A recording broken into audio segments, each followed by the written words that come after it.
चौधरी का वो भाषण जहां उन्होंने कहा था कि बीजेपी मुझे खुश करने की कोशिश कर रही है, मैं हेमा मालिनी नहीं बनना चाहता।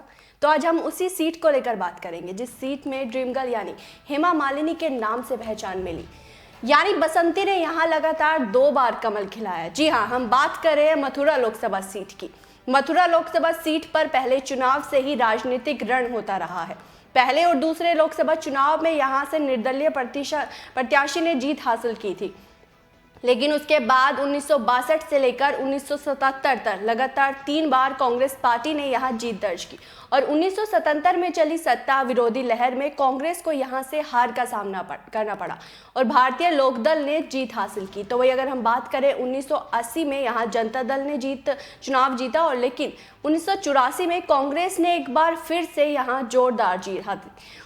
आपको बता दें कि लगातार 1991, 1996, 1998 और 1999 लोकसभा चुनाव में भारतीय जनता पार्टी ने जीत दर्ज की। तो वहीं चौधरी तेजवीर सिंह लगातार 3 बार यहां से चुनाव जीते। 2004 में कांग्रेस के मानिंदर सिंह ने यहां से वापसी की और 2009 में बीजेपी के साथ लड़ी रालोद के जयंत चौधरी ने यहां से एक तरफा बड़ी जीत दर्ज की।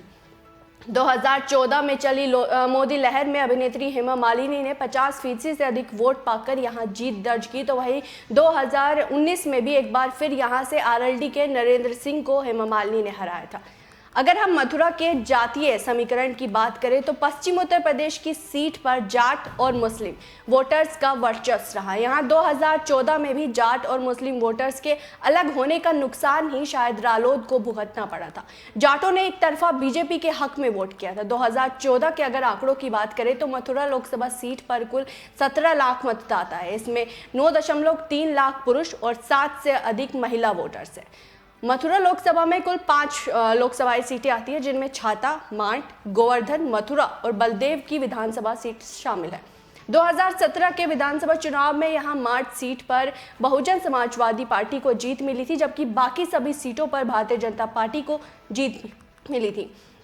2014 के लोकसभा चुनाव में यहां हेमा मालिनी को करीब 53% वोट मिले थे। रालोद का गढ़ माने जाने वाली सीट पर अजीत सिंह के बेटे जयंत को करारी हार का सामना करना पड़ा था। आपको बता दें कि 2014 में सीट पर 64% मतदान हुआ था। इनमें से मात्र 2000 वोट नोटा में पड़े थे। बीजेपी की जीत इतनी बड़ी थी कि उसे मिली वोटों की गिनती बसपा और सपा को मिले वोट से भी ज्यादा थी।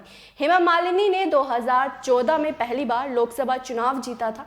हालांकि बीते लंबे समय से वो राजनीतिक में एक्टिव नहीं है और 99 में उन्होंने पहली बार बीजेपी के लिए प्रचार किया था, जबकि 2004 में आधिकारिक तौर पर उन्होंने पार्टी ज्वाइन कर ली थी। लोकसभा सांसद चुने जाने से पहले हेमा मालिनी राज्यसभा की भी सांसद रह चुकी है। अगर मथुरा लोकसभा सीट का इतिहास देखें तो यहाँ पहले निर्दलीय उम्मीदवार ने लोकसभा चुनावों में जीत दर्ज की थी। उन्होंने 1952 में राजा गिरजासर ने सीट पर कब्जा किया था और हालांकि 1957 में भी निर्दलीय उम्मीदवार के जीतने के बाद ये सीट बीजेपी या कांग्रेस के हाथों में आकर ठहर गई और एक बार फिर सांसद बने प्रत्याशी ने 3 बार यहाँ लगातार जीत दर्ज की।